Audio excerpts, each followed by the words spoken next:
Граѓанското здружение Иницијатива на невработени интелектуалци ИНИ од Виница во соработка со партнерското здружение Надеж од Македонска Каменица почна проект за медиумско описменување на старите лица и нивна инклузија на социјалните мрежи на интернет.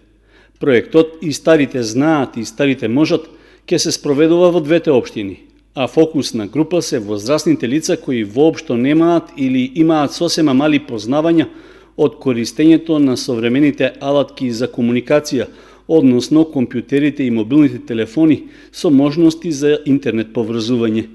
Целта е старите лица, значи пензионерите, да можат да се информираат, затоа што не се доволно информирани од социјалните медиуми, социјалните мрежи. Значи, доста е мала нивната инклузија во сето тоа. Значи, целта на проектот е тие да се спроведат, значи, во сите тие медиумски знаења во социјалните мрежи, да можат точно да ги користат.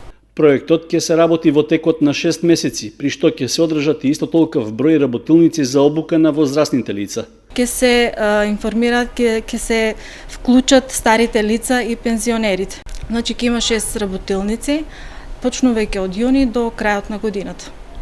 За време на обуките ќе им бидат отворени профили на социјалните мрежи и ќе им биде објаснето ажурирањето на податоците и добивањето информации што се од нивен интерес. Проектот "И старите можат, и старите знаат" се спроведува како грант финансиран од европските фондови во рамки на проектот "Медиуми за граѓаните, граѓаните за медиумите", што се спроведува во земјите од Западен Балкан. Целта на проектот е да се унапредат капацитетите на граѓанските организации за зајакнување на медиумската писменост кај локалното население, а партнер на Здруженијата од Виница и Македонска Каменица е Македонскиот институт за медиуми.